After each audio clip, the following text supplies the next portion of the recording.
నిర్గమకాండము 33వ అధ్యాయము 14వ వాక్యమని మరొకసారి కూడా చదవండి. అందుకు ఆయన, నా సన్నిధి నీకు తోడుగా వచ్చును, నేను నీకు విశ్రాంతి కలగజేసేదనగా.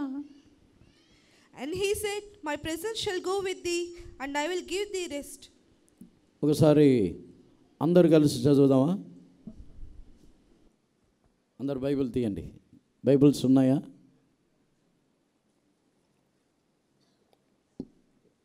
బైబిల్ ఉన్న వాళ్ళందరూ ఒకసారి బైబిల్ తీసి చూపించండి.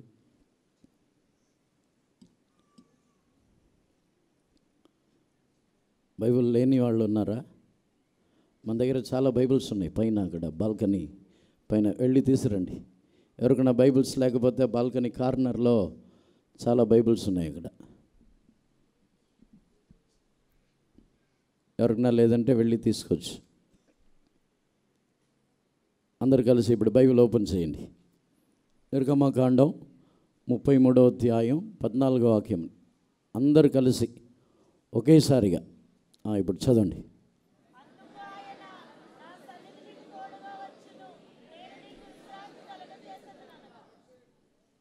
వాక్యం చదివినప్పుడే విశ్వాసంతో చదవాలి. ఎలా నార్మల్గా చదివారా? విశ్వాసంతో చదివారా? విశ్వాసంతో చదువుదామా? ఆ వాక్యము నా జీవితంలో నిశ్చయముగా క్రియ చేసిద్ది. ఈ వాక్యము నా జీవితంలో ఒక గొప్ప కార్యముని జరిగించిద్ది. ఈ వాక్యము జీవము గలది అనే విశ్వాసంతో చదవాలి. మరొకసారి కూడా అందరు కలిసి చదవండి.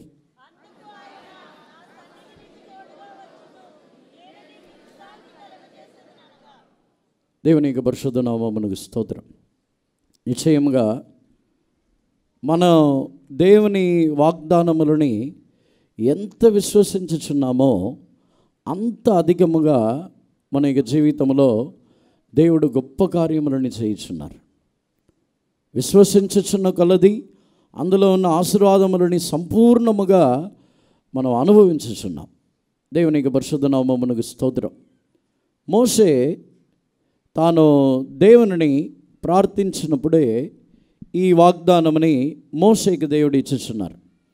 మోషే దేవుని యొద్ద ఒక ప్రార్థన చేయుచున్నాడు. ఇదే నిర్గమకాండము 33వ అధ్యాయము 12వ వాక్యము 13వ వాక్యముని చదవండి. మోషే యెహోవాతో ఇట్లనెను, చూడుము, ఈ ప్రజలను తోడుకొని పొమ్మని నీవు నాతో చెప్పుచున్నావు, కానీ నాతో ఎవరిని పంపెదవో అది నాకు తెలుపలేదు. నేను నీ పేరును బట్టి నిన్ను ఎరిగి ఉన్నాననియు నా కటాక్షము నీకు కలిగినదనియు చెప్పితివి కదా. కాబట్టి నీ కటాక్షము నా ఎడల కడిగిన ఎడల నీ కటాక్షము నా ఎడల కలుగునట్లుగా దయచేసి నీ మార్గమును నాకు తెలుపుము. అప్పుడు నేను నిన్ను తెలుసుకుందును. చిత్తగించుము, ఈ జనము నీ ప్రజలే కదా అనెను. And Moses said unto the Lord, see, thou sayest unto me, bring up this people, and thou hast not let me know whom thou wilt send with me. Yet thou hast that I know thee by name, and thou hast also found grace in my sight. Now therefore I pray thee, if I have found grace in thy sight, shew me now thy way, that I may know thee, that I may find grace in thy sight, and consider that this nation is thy people. దేవుని యొక్క పరిశుద్ధ నామమునకు స్తోత్రం.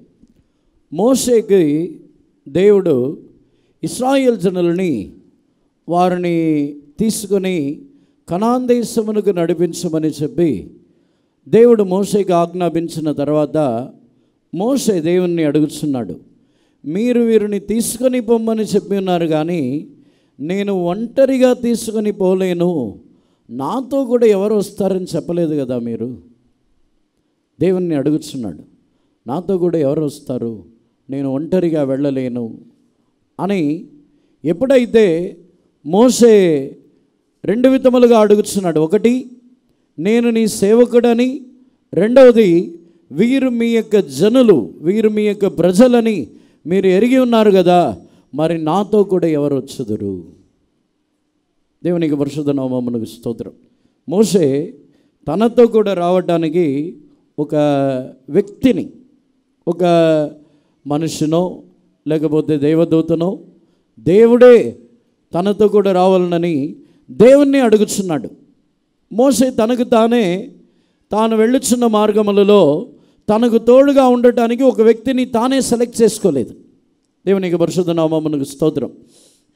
తనకు తానే నేను ఒంటరిగా వెళ్ళి నడిపించలేనని చెప్పి తనకు తానే ఒక వ్యక్తిని తానే సిద్ధపరచుకొని తానే సెలెక్ట్ చేసుకొని ముందుకు వెళ్ళలేదు. దేవుణ్ణి అడుగుచున్నాడు, నాతో కూడా రావడానికి ఎవరున్నారు? నాతో కూడా మీరు రండి అని దేవుణ్ణి కూడా పిలవలేదు. నాతో కూడా ఎవరు వస్తారని మీరు చెప్పలేదు కదా. దాన్ని కూడా దేవుని చిత్తమునకు అప్పగించుచున్నాడు. దేవునికి పరిశుద్ధ నామమునకు స్తోత్రం. అప్పుడే దేవుడు ఈ వాగ్దానముని, ఈ మాటని మోషేతో చెప్పుచున్నారు, నా సన్నిధి నీతో కూడా వచ్చును. నేను నీతో కూడా వస్తానని చెప్పలేదు.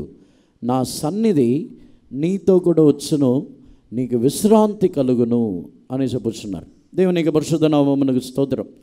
దేవుని యొక్క సన్నిధానము అంటే ఏంటి?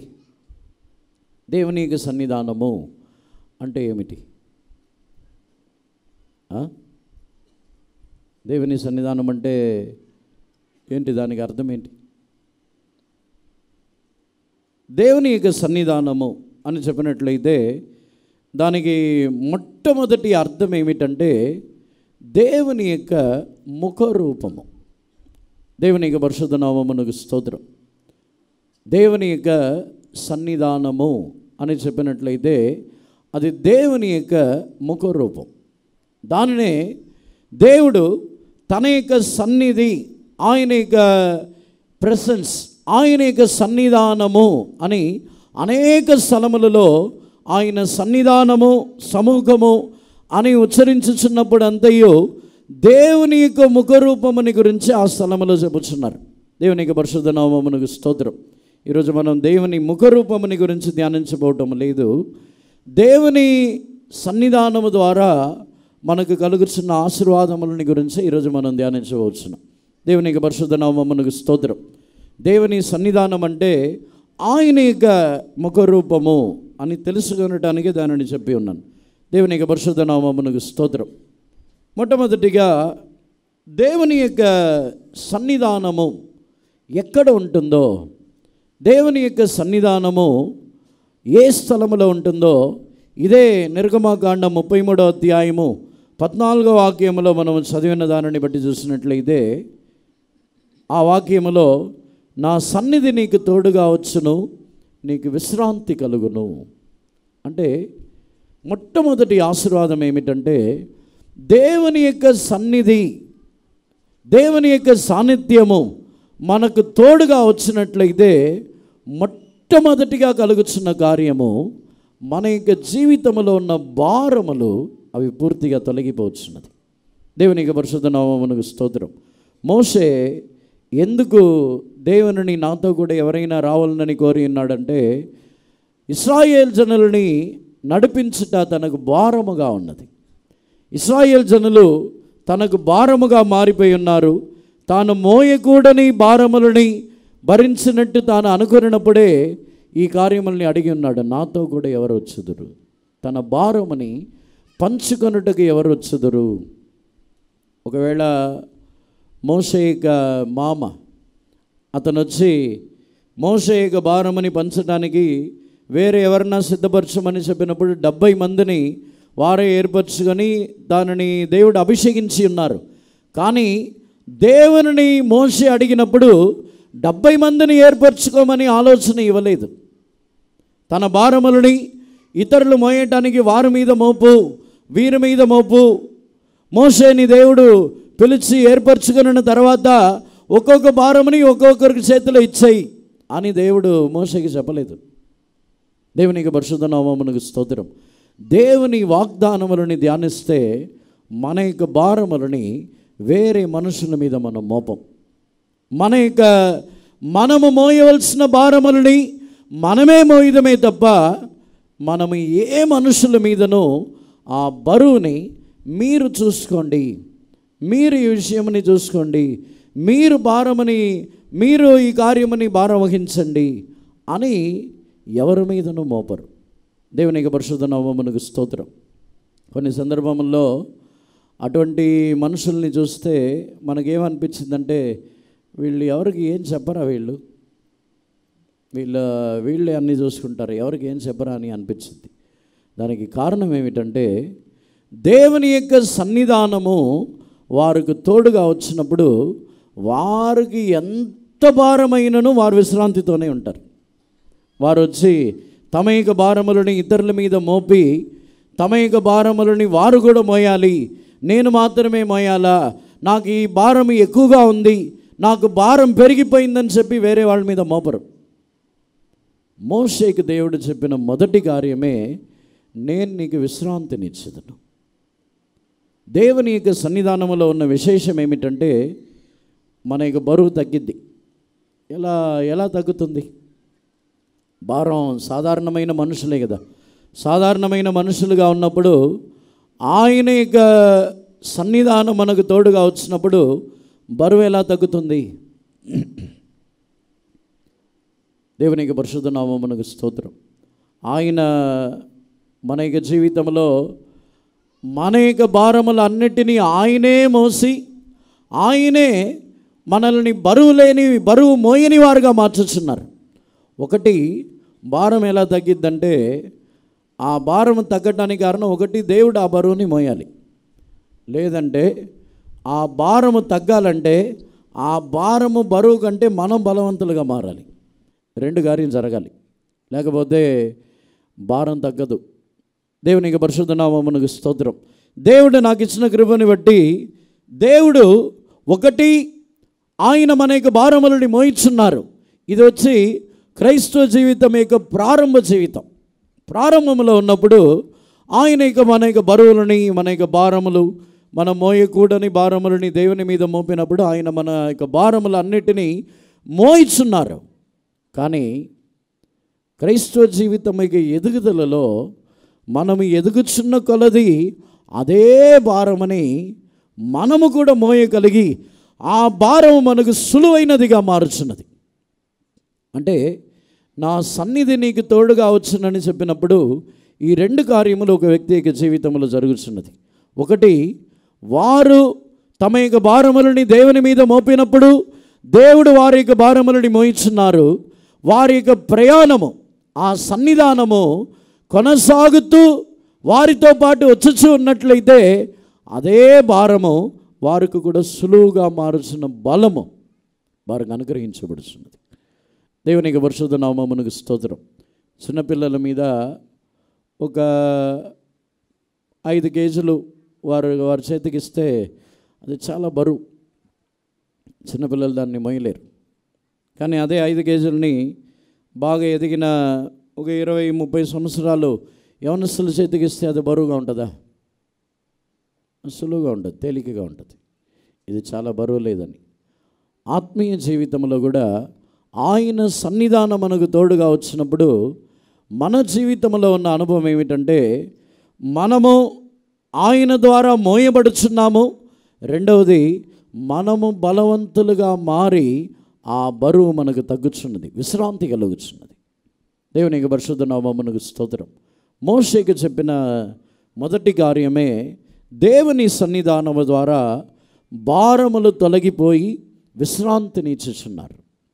యేసుప్రభు యొక్క సేవ యొక్క ప్రారంభంలోనే యేసుప్రభు యొక్క ఉద్దేశము కూడా మనము భారములని మోయిచున్న వారుగా కాదు, విశ్రాంతితో ఉన్నవారుగా ఉండవలనని కోరుచున్నారు. యేసుప్రభు నా యొద్దకు రండి అని చెప్పి ఉన్నారు, కానీ నేను మోస్తానని అక్కడ చెప్పలేదు.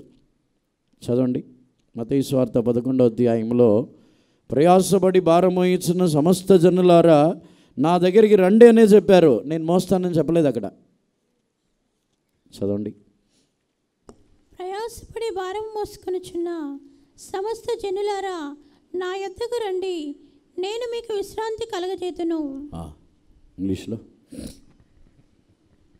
Come unto me, all ye that labor and are heavy laden, and I will give you rest. తర్వాత వాక్యముల్లో కూడా చదివితే, నా కాడిని మీరు ఎత్తుకోండి, నేను విశ్రాంతి ఇస్తానంటున్నారు. 29వ వాక్యం కూడా చదవండి. నేను సాత్వికుడును దీన మనసు గలవాడను గనక మీ మీద నా కాడి ఎత్తుకొని నా యొద్ద నేర్చుకొనుడి, అప్పుడు మీ ప్రాణములకు విశ్రాంతి దొరుకును.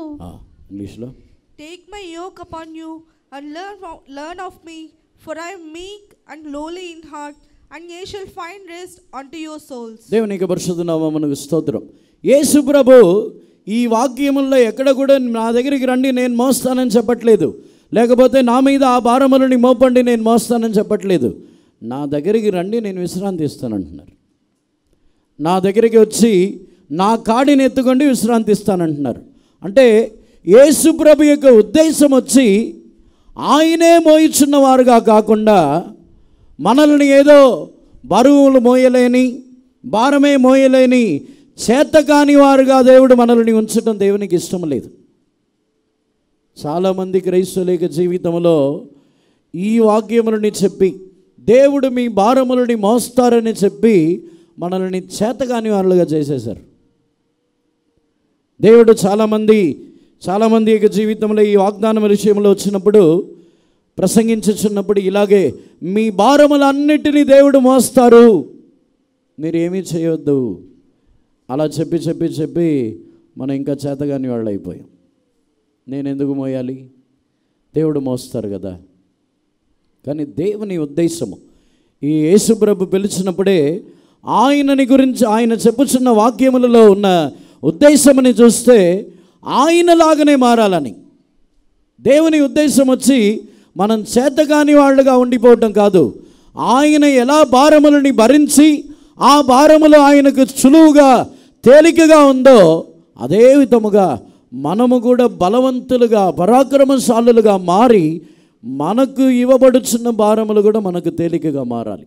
అపొస్తలుడైన పౌలు అంత బలవంతుడిగా మారాడు కాబట్టి తాను చెప్పుచున్నాడు, మనకు ఈ నిత్యమైన ఘనతకు మనం పొందుచున్న ఘనతకు తగిన విధముగా ఈ చులకనైన శ్రమలు అంటున్నాడు. చులకనైన శ్రమలు పౌలుకి ఎందుకు తగ్గిపోయింది ఆ వెయిట్? పౌలు యొక్క శ్రమలన్నీ చులకనైందా? పౌలు యొక్క శ్రమలన్నీ చాలా బరువు ఎక్కువ. ఆ బరువుమైన మొయ్యలేం. 5 మార్లు 39 కొరడా దెబ్బలు తిన్నాడు. ఒకసారి ఎవరైనా కొడితేనే ఏడ్చుకుంటూ పరిగెత్తుకుంటూ వస్తాం. ఇంట్లో ఏమైనా గొడవ వచ్చిందంటే ఒక్కసారి భర్త కొడితేనే ఇంకా ఆ ఇంట్లో ఉండరు. భర్త కొట్టినా ప్రభు వల్ల ఇవ్వకూడదు మన సంఘంలో. ఇంతకుముందు కాలంలో భార్యని కొట్టే భర్తలకు ప్రభు వల్ల ఉండదు, తెలుసా మీకు? తెలిసిన వాళ్ళ చేతులు తెలిసి చూద్దాం. పాత వాళ్ళకి తెలిసి ఉంటుంది. భార్యని కొడితే వాళ్ళకి ప్రభు వల్ల లేదు ఇంతకుముందు కాలంలో. ఇప్పుడు ఉంటే ఎంతమంది ప్రభు వల్ల తీసుకుంటారో. దేవునికి పరిశుద్ధ నామమునకు స్తోత్రం. మనకు దెబ్బలని తట్టుకునే అంత శక్తి లేదు. పౌలుకి చాలా బరువు. కానీ పౌలు చెప్పుచున్నాడు చులకనైన శ్రమలు, తేలికగా ఉందంటున్నాడు. అది బరువు లేదంటున్నాడు. అంటే అంత బలము పౌలుకు ఉంది. దేవునికి పరిశుద్ధ నామమునకు స్తోత్రం. దేవుని సన్నిధానములో ఉన్న మొట్టమొదటి కార్యమే మనల్ని బలవంతులుగా మార్చి విశ్రాంతి పొందుచున్నవారుగా, మనము ఎంత బరువైనను మోసినను వారు విశ్రాంతితోనే ఉంటారు.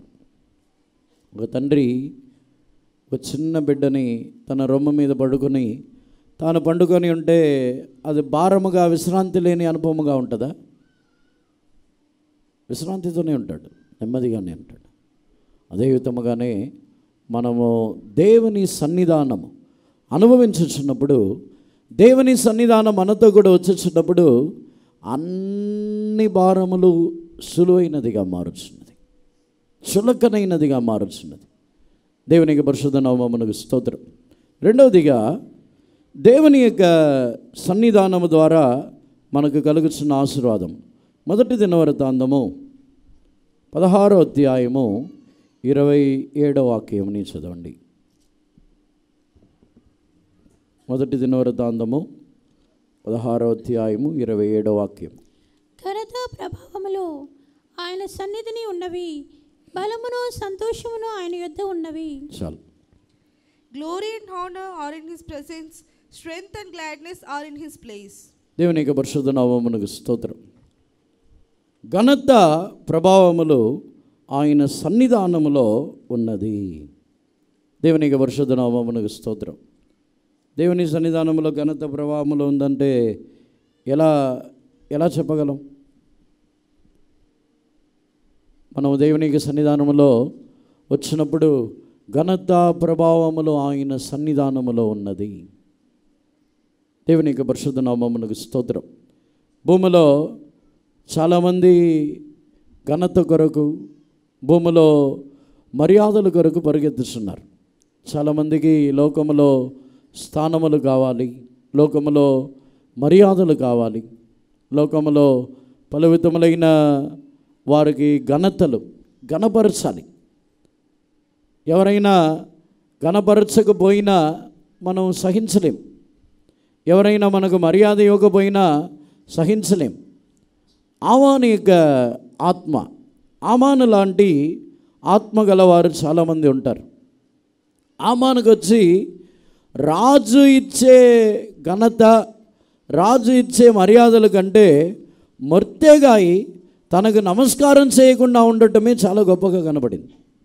మొర్దెకాయి నాకు మర్యాద ఇవ్వట్లేదు, మొర్దెకాయి నాకు వందనములు చేయట్లేదు. మొర్దెకాయి ఎన్నో మంచి విషయములని చేశాడు. రాజు యొక్క అంతఃపురంలో ఉండి రాజుని కాపాడాడు. ఎన్నో మొర్దెకాయి ఉండి ఆ రాజు యొక్క అంతఃపురంలో మంచి విషయములని చాలా కార్యములను చేశారు. మంచి విషయములు ఏది కనబడట్లేదు, ఒకే విషయమే కనబడుతుంది. అదేంటంటే నాకు వందనములు చేయలేదు. దేవునికి పరిశుద్ధ నామమునకు స్తోత్రం. దేవుని సన్నిధానములోనే ఘనతయు ప్రభావములు ఉన్నది. ఘనతయు శక్తియు. దేవుని సన్నిధానంలో రెండు కార్యములు ఉంది, ఘనతయు శక్తి. ప్రభావం అంటే దానిని శక్తి, బలముతో పోల్చి మనం చెప్పొచ్చు. దేవుని సన్నిధానం మనకు తోడుగా వచ్చినప్పుడు మనము ఈ మర్యాదలని, ఘనతలని వెతకం. సరిగా చెప్పాలంటే ఆయన సన్నిధానములో ఘనత, మహిమ, ప్రభావములు ఉన్నవి. ఎందుకు చెప్పుచున్నాడంటే ఆయన సన్నిధానములో ఉన్న ఘనత, మహిమ తప్ప వేరే నాకు వద్దంటున్నాడు. వేరే అక్కడ నాకు అవసరం లేదు, ఆ ఘనత ప్రభావములు వేరే అవసరం లేదని అక్కడ తేటగా చెప్పుచున్నాడు. దేవునికి పరిశుద్ధ నామమునకు స్తోత్రం. దావీదే ఈ కార్యములని ఉచ్చరించుచున్నాడు.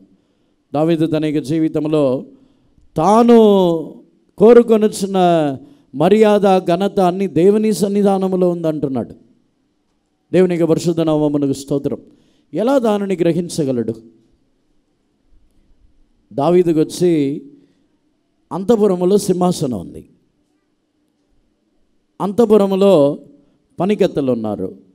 దావీదు రాజు వెళ్తుంటే అందరూ కూడా తల వంగి నమస్కారం చేసేది అంతఃపురములో. మరి దేవుని సన్నిధానములోనే ఘనత, ప్రభావములు దేవుని సన్నిధానములో ఉందని ఎలా చెప్తున్నాడు? ఎలా? దేవుని సన్నిధానములోనే ఘనత, ప్రభావములు దేవుని సన్నిధానములో ఉందని ఎలా చెబుతున్నాడంటే, వారు అంతఃపురములో తన యొక్క సింహాసనము, అంతఃపురములో జనులు ఇచ్చే మర్యాదలు, అంతఃపురములో తనకు క్రింద ఉన్న మనుషులు తనకు వందనములు చేయుచున్నవారు, అన్నిటికంటే దేవుని సన్నిధానములో దేవుడు తనకు ఒక గొప్ప స్థానముని ఇచ్చి ఉన్నారని తనకు ఒక ఆశీర్వాదం, తనకు ఒక గ్రహింపది. దేవునికి పరిశుద్ధ నామమునకు స్తోత్రం. చెప్పాలంటే సరిగా చెప్పాలంటే భూమిలో మనల్ని ఒక గొప్ప సింహాసనంలో కూర్చోబెట్టిన వీళ్ళందరూ ఆ సింహాసనం ఇచ్చేది ఎవరు?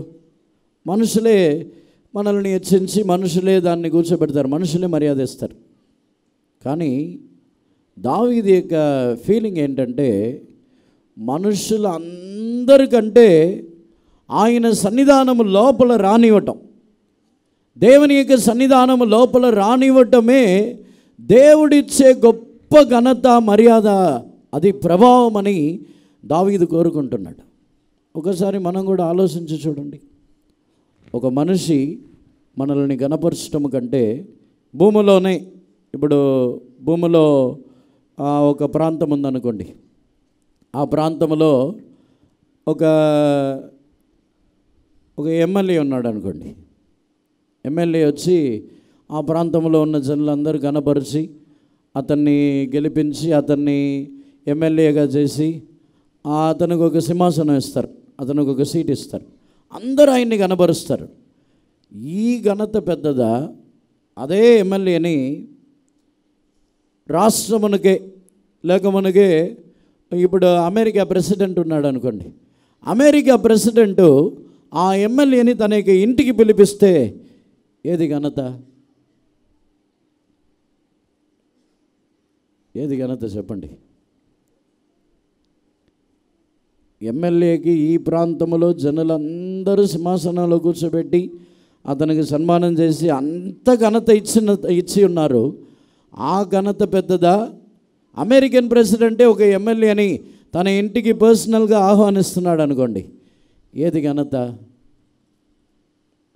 అమెరికన్ ప్రెసిడెంట్ తనకి ఇంటికి పిలవటమే గొప్ప, ఒక సాధారణమైన ఎమ్మెల్యేని. దావీదు దాన్నే గ్రహించాడు. మీ సన్నిధానంలో మహిమా ప్రభావములు ఉన్నవి అని ఎందుకు చెప్పి ఉన్నాడంటే, భూమిలో మనుషులు పెట్టే దన్నాలు, మనుషులు పెట్టే దండలు, మనుషులు పెట్టే ఈ సత్కారాలు, మనుషులు ఇచ్చే మర్యాదలు, స్తోత్రం, వందనములు, దాన్ని అడగాల్సిన అవసరం లేదు. దాన్ని ఎవరు అడుగుతారంటే, దేవుని సన్నిధానములో తనకి ఇంత ఘనత ఇవ్వబడిందని తన జీవితంలో తెలుసుకున్నవారు అడగరు.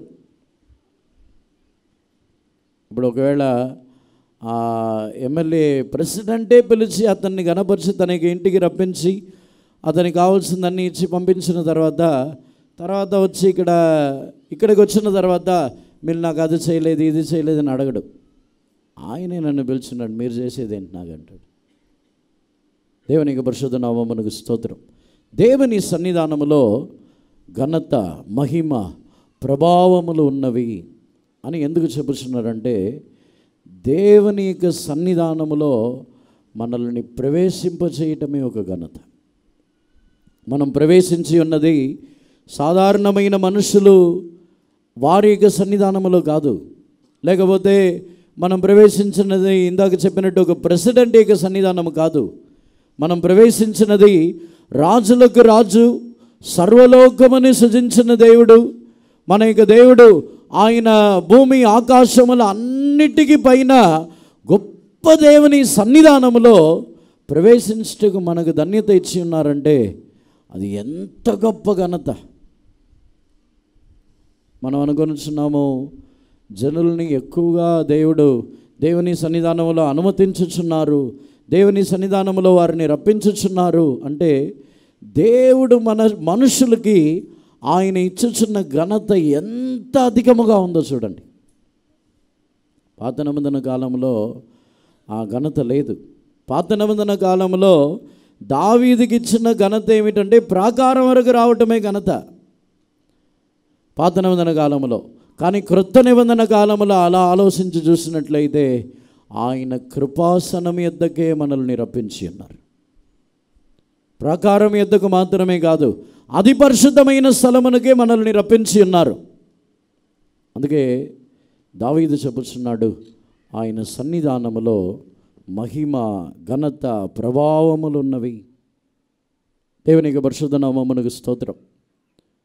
సాధారణముగా ఇక్కడ గెలిపించిన ఎమ్మెల్యేను ఒక ప్రెసిడెంటే పిలిపించి తనకి ఇంటికి ఆహ్వానించిన ఎమ్మెల్యేకి పవర్ పెరిగిద్ది, పెరగదా? పవర్ పెరిగిద్ది. ఒక ఎమ్మెల్యేని ఒక ప్రెసిడెంట్ పిలిపించాడంటే చాలామంది ఆ ప్రెసిడెంట్ని కలవటానికి, ఇంకా వారు ఏదైనా పని జరగడానికి ఆ ఎమ్మెల్యే దగ్గరే రికమెండేషన్కి వెళ్తారు. పవర్ పెరిగిద్ది అప్పుడు. దేవుని సన్నిధానంలో దావీదుకు వచ్చి తన యొక్క సైన్యము ద్వారానో, తన యొక్క జనుల ద్వారానో, తన యొక్క అధికారం ద్వారానో కాదు, దేవుని సన్నిధానమునికి వచ్చినప్పుడంతా తనకు పవర్ పెరుగుతుంది. సౌలు కూడా దానికి భయపడ్డాడు. సౌలు మొదటి సమయంలో మనము చదువుతున్నప్పుడు దేవుడు దావీదుకు తోడుగా ఉన్నారని తెలిసి సౌలు దావీదుకు భయపడి ఉన్నాడు. మొదటి సమయంలో దావీదుకి 18వ అధ్యాయము 14వ వాక్యం నుండి చదవండి. 14-15 వాక్యం. మరియు దావీదు సమస్త విషయములలో సుబుద్ధి కలిగి ప్రవర్తింపగా యెహోవా అతనికి తోడుగా నుండెను. దావీదు మిగుల సుబుద్ధి గలవాడి ప్రవర్తించుట సౌలు చూచి మరీ అధికముగా అతనికి భయపడెను. And David behaved himself wisely in all his ways, and the Lord was with him. Wherefore, when Saul saw that he behaved himself very wisely, he was afraid of him. యెహోవా అతనికి తోడుగా ఉండెను. సౌలు చూసి భయపడుతున్నాడు. ఒక రాజు, సాధారణమైన దావీదు. సౌలు అప్పుడు రాజు, ఇశ్రాయేల్ దేశమునికే రాజు. అంత గొప్ప రాజు సాధారణమైన దావీదుకు భయపడటానికి కారణం ఏమిటంటే దేవుడు అతనికి తోడుగా ఉండెను. పవర్ పెరిగిందా? దావీదు రాజుగా మారడానికి ముందే దావీదు యొక్క పవర్ సౌలు కంటే ఎక్కువ ఉంది. దావీదు సౌలు రాజు కంటే దేవుడే అతనికి తోడుగా ఉన్నారు కాబట్టి దావీదు యొక్క శక్తి, పవర్ ఎక్కువ. ఎందుకంటే ఒకే ఒక కారణం, దేవుడు యెహోవా అతనికి తోడుగా ఉన్నారు. దేవుని సన్నిధానం మనకు తోడుగా ఉన్నప్పుడే దావీదు చెప్పినట్లే మహిమ ప్రభావములో ఆయన సన్నిధానములో ఉన్నది. దేవునికి పరిశుద్ధ నామమునకు స్తోత్రం. ఎప్పుడంతా దేవుని సన్నిధానములో అధికముగా గడుపుచున్నామో మనుషులకు తెలియకపోవచ్చు, కానీ దేవుని సన్నిధానములో అధికముగా గడుపుచ్చు. దేవుని సన్నిధానం ఎవరికి తోడుగా ఉంటుందో వారి పవర్ గురించి సాతానుడికి తెలుసు. అంటే వారి సొంత బలం కాదు, వాళ్ళకి దేవుడు తోడుగా ఉన్నారు కాబట్టి సాతానుడికి తెలిసి ఏమీ చేయలేమని మౌనంగా ఉంటాడు. సాతానుడు కూడా భయపడుతూ ఉంటాడు. సౌలు దావీదుకు భయపడినట్టు మనకు సాతానుడు భయపడతాడు. మనం సాతానుడికి భయపడుతున్నామా? నేను అసలు సాతానుడికి భయపడను అనే వాళ్ళ చేతులు దాన్ని చూద్దాం. నేను అపవాది అంటే భయపడను, సాతానుడు అంటే నేను భయపడను అనేవాళ్ళు, ధైర్యం గల వాళ్ళు చేతులు ఎత్తండి. నాకు అస్సలు భయమే లేదు. ఇంతమందికి భయం ఉందా?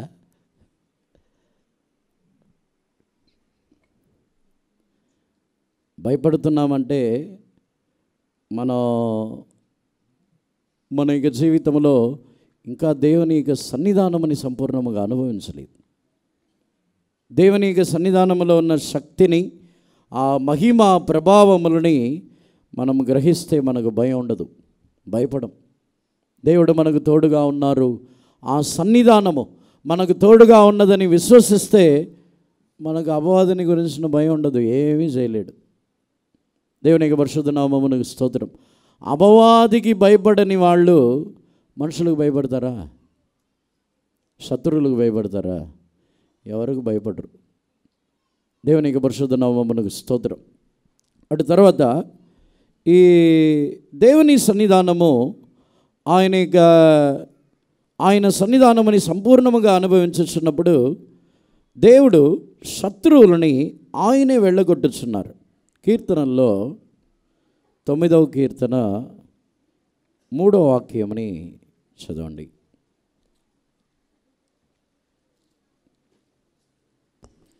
నీవు నా పక్షమున వాద్యమాడి నాకు న్యాయము తీర్చున్నావు. నీవు సింహాసనాసీనుడవై న్యాయమును బట్టి తీర్పు తీర్చున్నావు. కాబట్టి 3వ వాక్యమా?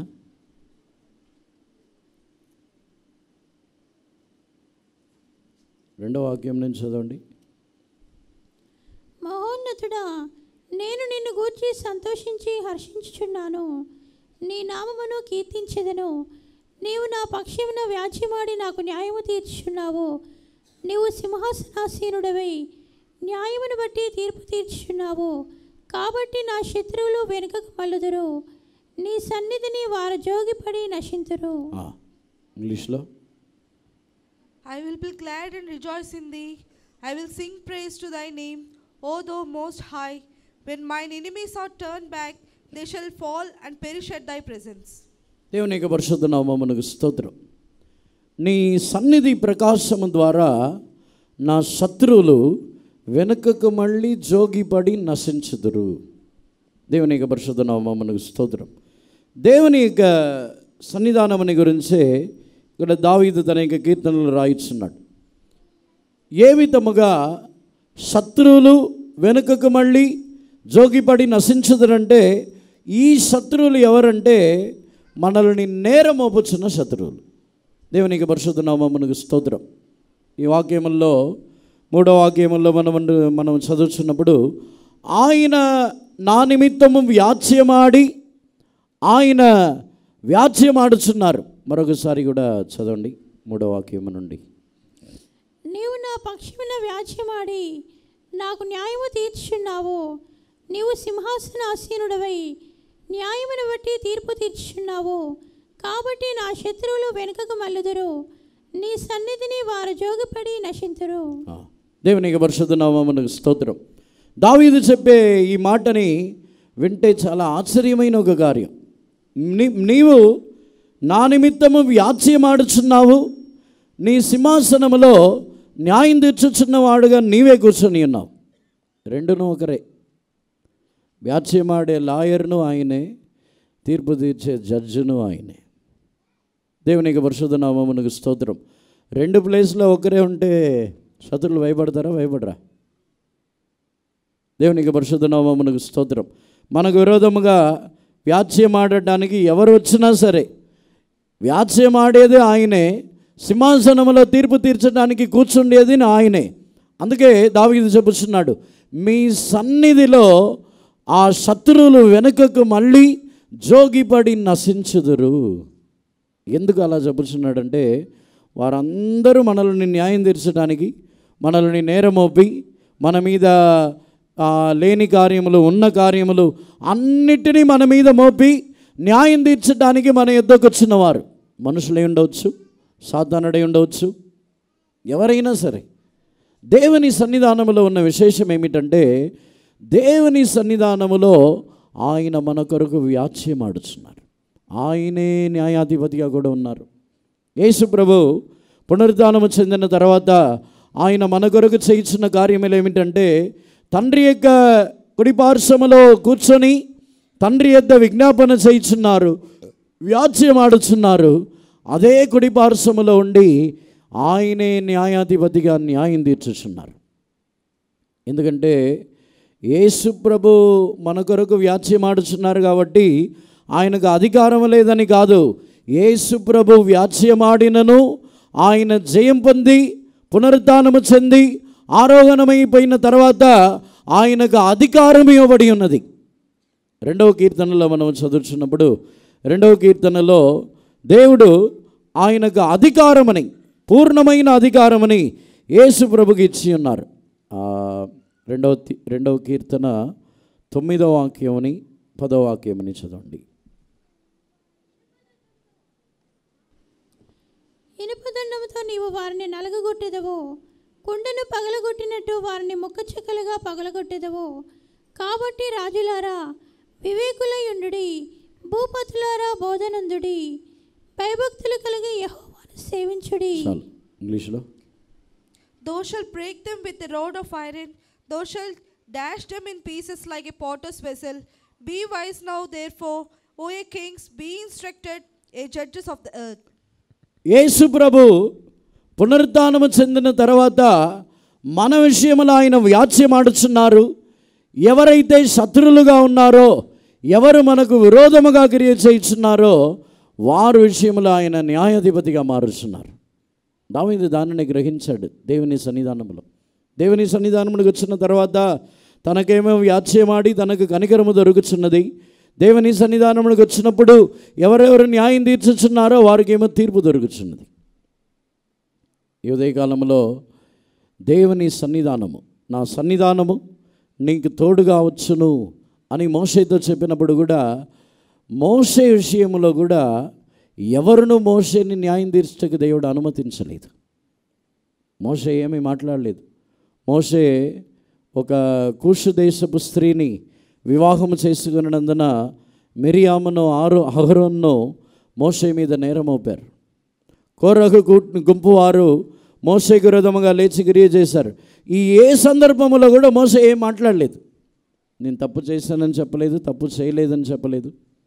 నేను దీనికి అర్హుడిని, దేవుడు నన్ను ఏర్పరచుకున్నారు, మీరు నన్ను ఎవరు నేరం మోపడానికి మీరు ఎవరు, నేను అధికారంలో ఉన్నాను, నేనే నడిపించేవాడిని, నన్ను మీరు నేరం మోపడానికి ఎవరు అని మోషే ఏమీ మాట్లాడలేదు, మౌనముగానే ఉన్నాడు.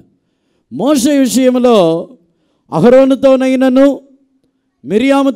మిరియాముతోనైనను కోరహు యొక్క గుంపు వారితోనైనను దేవుడే వ్యాజ్యమాడి ఉన్నారు, దేవుడే తీర్పు తీర్చి ఉన్నారు.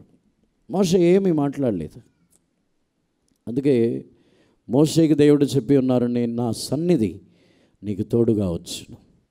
దేవుని యొక్క సన్నిధానము ఒక వ్యక్తికి తోడుగా వచ్చినట్లయితే మన యొక్క జీవితమని గురించి నీతికరించుకోవాల్సిన అవసరం లేదు.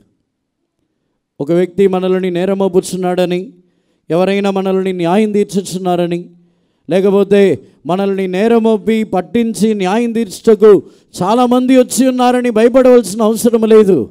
దేవుని సన్నిధానం మనకు తోడుగా ఉన్నట్లయితే దేవుడే చెప్పుచున్నారు, యెహోవా ఏర్పరచుకొనిన వాని మీద నేరమోపగలిగిన వాడు ఎవడు. దేవునికి పరిశుద్ధ నామమునకు స్తోత్రం. అంటే వారు నేరమే చేయలేదని కాదు, వారిలో బలహీనత లేదు, వారిలో కొరతలే లేదని కాదు. ఒకవేళ కొరతలు బలహీనతలు ఉండినను దేవుడు ఒక వ్యక్తికి తోడుగా ఉన్నట్లయితే వారు కొరకు వ్యాజ్యమాడుచున్నారు. వారు తమను దేవుని సన్నిధానంలో తగ్గించుకొని, దావీదు తాను కూడా పాపము చేసినప్పుడు దావీదు తగ్గించుకొని, నేను పాపినే, మీ సన్నిధానము నుండి నన్ను త్రోసివేయకము, మీ సన్నిధానము నుండి నన్ను త్రోసివేయకమని వేడుకొనుచున్నాడు. ఎందుకంటే దేవుని సన్నిధానమని దావీదు అనుభవించుచున్నాడు. దేవుని సన్నిధానమని దావీదు అనుభవించుచున్నప్పుడు దావీదుని ఎవరును నేరమోపలేకపోయారు, ఎవరును దావీదుని న్యాయం తీర్చలేకపోయారు. దేవునికి పరిశుద్ధ నామమునకు స్తోత్రం. అందుకే దావీదు తేటగా చెప్పుచున్నాడు, ఆయనే నా పక్షమున వ్యాజ్యమాడువారు, ఆయనే సింహాసనములో కూర్చొని న్యాయం తీర్చువాడును ఆయనే. కాబట్టి శత్రువులు వెనుకకు మళ్ళీ జోగుపడి నశించుదురు. ఈ శత్రువులు వచ్చి దావీదుని నేరమోపుటకు న్యాయం తీర్చుటకు వచ్చిన వారు. ఒకవేళ సాతానుడు కూడా మనల్ని న్యాయం తీర్చడానికి, నేరమోపడానికి రావచ్చు. కొన్ని వ్యాధులు బలహీనతలని తీసుకుని వచ్చి, నీవు ఇలాంటి పాపివి అందుకే ఈ వ్యాధిని తీసుకొచ్చానంటాడు. కానీ అది కరెక్ట్ కాదు. సాతానుడికి కూడా మన మీద నేరమోపే అధికారం లేదు. యేసు ప్రభు యొక్క రక్తము ద్వారా కడగబడిన తర్వాత విశ్వాసముని బట్టి యేసు ప్రభు ఆ వ్యక్తిని తన యొక్క రక్తము ద్వారా పరిశుద్ధపరిచి ఉన్నారు. ఆ వ్యక్తి గురించి ఒకవేళ సాతానుడే వెళ్ళి నిజమే చెప్తాడు, దేవుని దగ్గర అబద్ధం చెప్పలేడు. దేవుని దగ్గరికి వెళ్ళి సాతానుడే వెళ్ళి నిజముగా ఆ వ్యక్తి పాపం చేశాడు, పాపి అని చెప్తే దేవుడు అంగీకరించరు. ఎందుకంటే నా రక్తము ఆ వ్యక్తిని పరిశుద్ధపరిచింది కదా, నువ్వు ఎలా నేరమవ్వగలవు? దేవునికి పరిశుద్ధ నామమునకు స్తోత్రం. సాతానుడు నేరమవ్వడానికి కూడా దేవుడు ఒప్పుకోరు. ఎందుకంటే ఆ వ్యక్తి గురించి ఆయన రక్తముని కార్చి ఉన్నారు. ఆ వ్యక్తి నేరమోపబడకుండా ఉండటానికి యేసు ప్రభు తండ్రి యొద్ద విజ్ఞాపన చేయించున్నారు, వ్యాజ్యమాడుచున్నారు. తన యొక్క రక్తము ద్వారా, తన యొక్క రక్తము మనల్ని నీతిమంతులుగా చేయుచున్నది. తెలుగులో వచ్చి నీతిమంతులుగా చేయుచున్నదని రాయబడి ఉన్నది. రోమేలకు రాసిన పత్రిక 5వ అధ్యాయంలో చదువుతున్నప్పుడు ఆ రక్తము ఇంగ్లీష్లో చదివినట్లయితే అది మనల్ని నీతికరించుచున్నదని రాయబడి ఉన్నది. దావీదు చెప్పిన మాట కూడా అదే. దావీదు తాను చెప్పినది, ఆయన నా కొరకు వ్యాజ్యమాడువాడును ఆయనే, సింహాసనములో ఉండి న్యాయం తీర్చువాడును ఆయనే. దేవునికి పరిశుద్ధ నామమునకు స్తోత్రం. ఈరోజు మన యొక్క జీవితంలో దేవుడు మన యొక్క మన శత్రువులు ఎవరంటే మనం అనుకుంటాం, వాళ్ళు నాకు విరోధంగా క్రియ చేస్తున్నారు, వీళ్ళు నాకు విరోధంగా క్రియ చేస్తున్నారు, వీళ్ళు ఏదో అంటున్నారు, వీళ్ళు ఏదో అనుకుంటున్నారు, అక్కడెక్కడ చెప్తున్నారు, ఏదేదో వాళ్ళు నాకు శత్రువులుగా ఉన్నారు. శత్రువులు అనే మీనింగే తెలియకుండా ఉన్నాం. శత్రువులు అంటే మనల్ని న్యాయం తీర్చుచున్నవారు. దేవునికి పరిశుద్ధ నామమునకు స్తోత్రం. ఆ విధముగా చూసినట్లయితే భూమిలో మనకు ఎవరు శత్రువులు లేరు.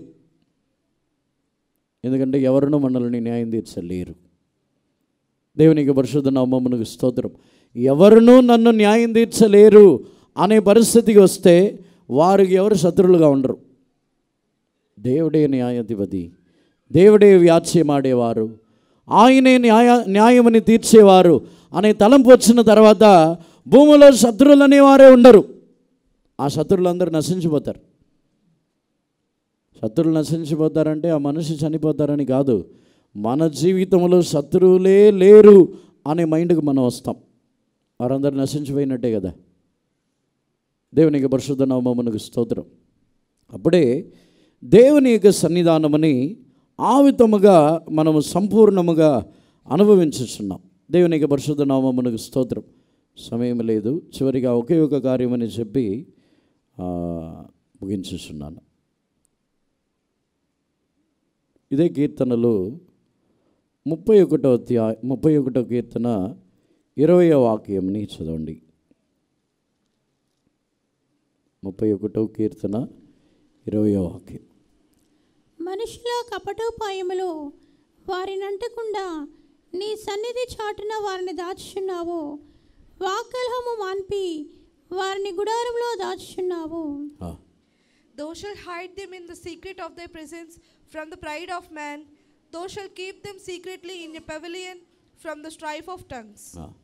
మనుషుల యొక్క కపటోపాయములు, తెలుగులో కపటోపాయములు ఉంది, ఇంగ్లీష్లో వచ్చి మనుషుల యొక్క గర్వముల నుండి, మనుషుల యొక్క అహంకారము నుండి దేవుని సన్నిధానములో నేను దాచుచున్నాను.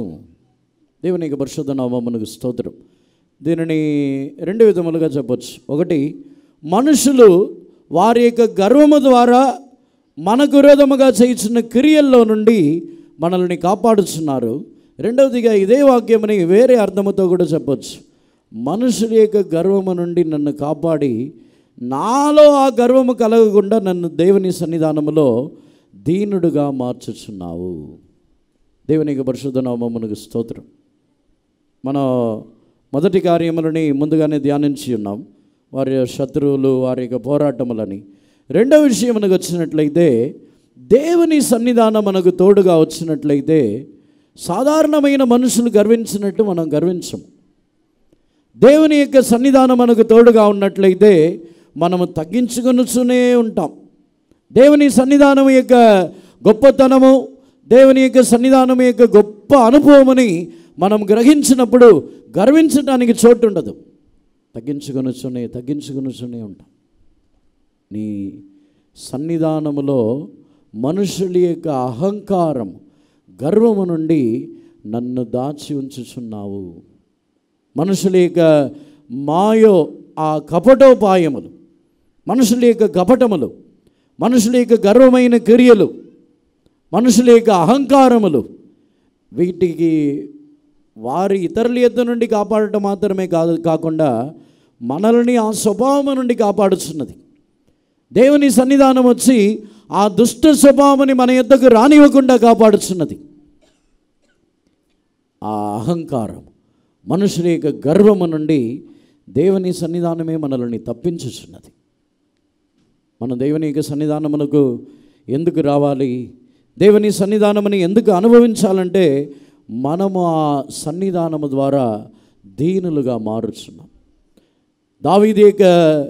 దావీదు దేవుని సన్నిధానముని పూర్ణముగా అనుభవించడానికి కారణమే దీనత్వం. దీనత్వం గలవారే దేవుని యొక్క సన్నిధానముని పూర్ణముగా అనుభవించగలరు.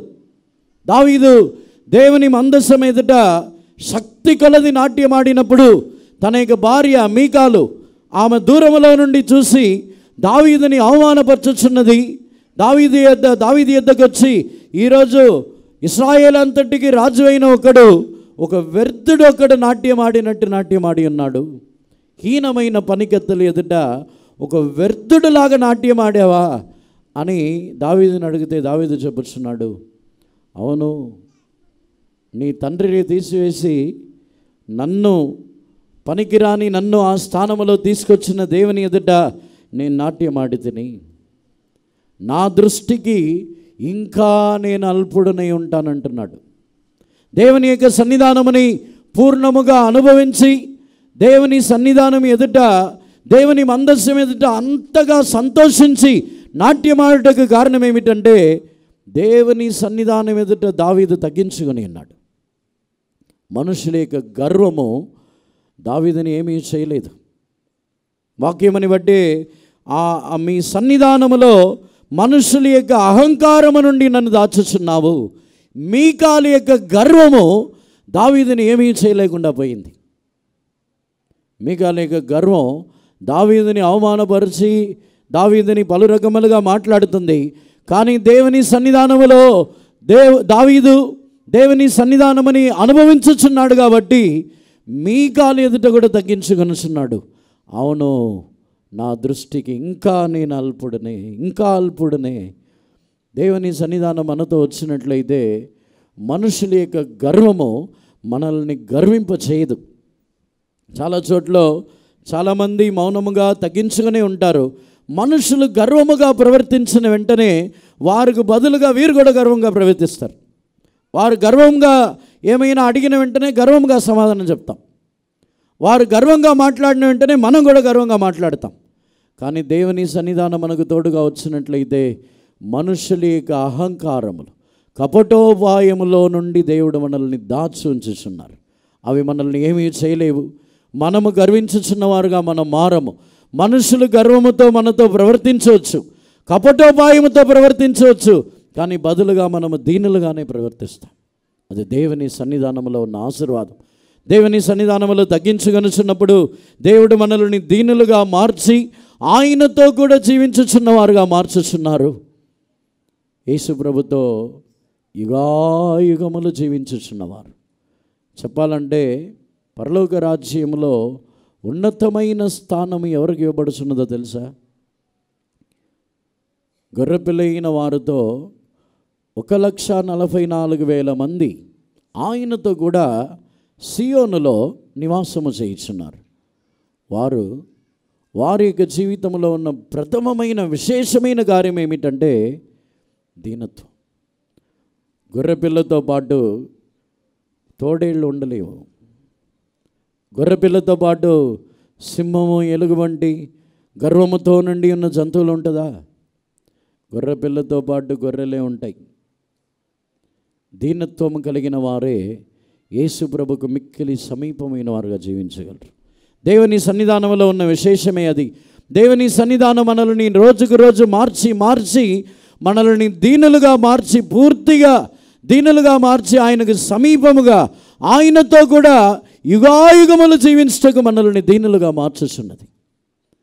దేవుని సన్నిధానం మనకు తోడుగా వస్తే ఇంకా అనేక ఆశీర్వాదములు ఉన్నాయి. ఆయన సన్నిధి ప్రకాశము ద్వారా పర్వతములు కరిగిపోవచ్చున్నది. ఆయన సన్నిధి ప్రకాశము ద్వారా ఎత్తైన కొండలు కూడా తొలగిపోవచ్చున్నది. దేవుని సన్నిధానం మనకు తోడుగా వస్తే ఎంత పెద్ద కార్యమైనా అవి సులువుగా తొలగిపోవచ్చున్నది. అందరిని కూడా కన్నులు మూసుకుందాము. ఈరోజు మన యొక్క జీవితంలో తిరిగి వెళ్ళినప్పుడు దేవుని సన్నిధానముతో తిరిగి వెళ్దాము. మోషే ఈ మాటని చెప్పి దేవుడు ప్రార్థించిన తర్వాత దేవుడు మోషేకి ఈ వాగ్దానం ఇచ్చి ఉన్నారు. ఈ వాగ్దానం ఇచ్చిన తర్వాత మోషే చెప్పుచున్నాడు, నీ సన్నిధి నాతో కూడా రాకపోతే మీరు నన్ను పోనీయొద్దు.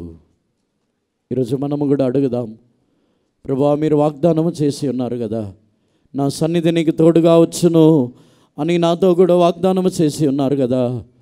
ఈరోజు నేను తిరిగి వెళ్ళినప్పుడు మీ సన్నిధానము నాతో కూడా రావాలి.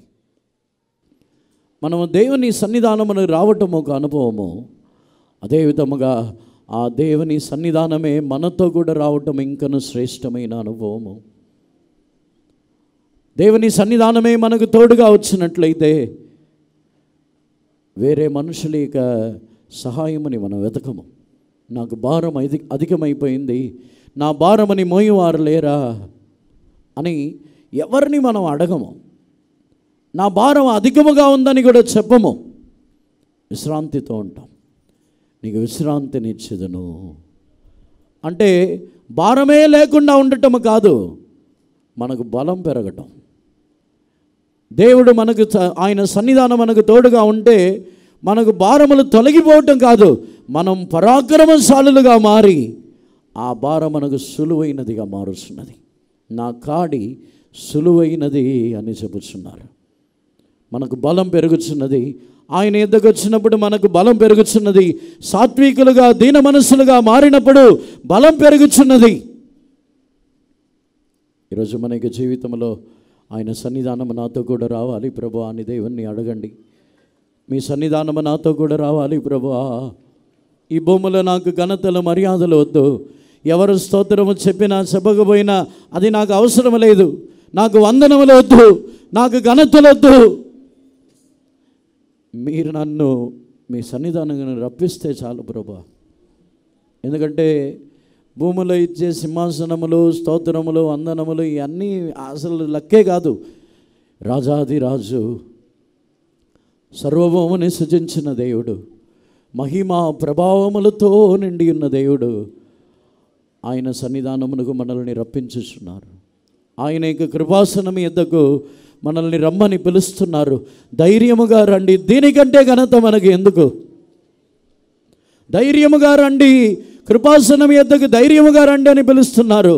దీనికంటే వేరే మనుషులకి ఘనతలు మనకు అవసరం లేదు. నాకు మర్యాద ఇవ్వలేదు, నన్ను పిలవలేదు, నాకు చెప్పలేదు, నన్ను ఘనపరచలేదని చెప్పొద్దు. దేవుడు మనకిచ్చిన ఘనత చాలు. ఆయన సన్నిధానమునకు రమ్మని చెప్పి ఉన్నారు కదా. ఇంత గొప్ప దేవుని సన్నిధానమునకు మనం రావటం ఎంత మహిమ ప్రభావములు. దాని ద్వారా మనకు శక్తి పెరుగుచున్నది. ఆయన సన్నిధానమునకు మనం వచ్చుచున్నప్పుడు బలము, శక్తి, ప్రభావములు పెరుగుచున్నది. అందుకే మీ సన్నిధానము నాతో కూడా రావాలని దేవునితో చెప్పండి. నీ సన్నిధి నా తోడనే పంపించుము, లేని ఎడల నన్ను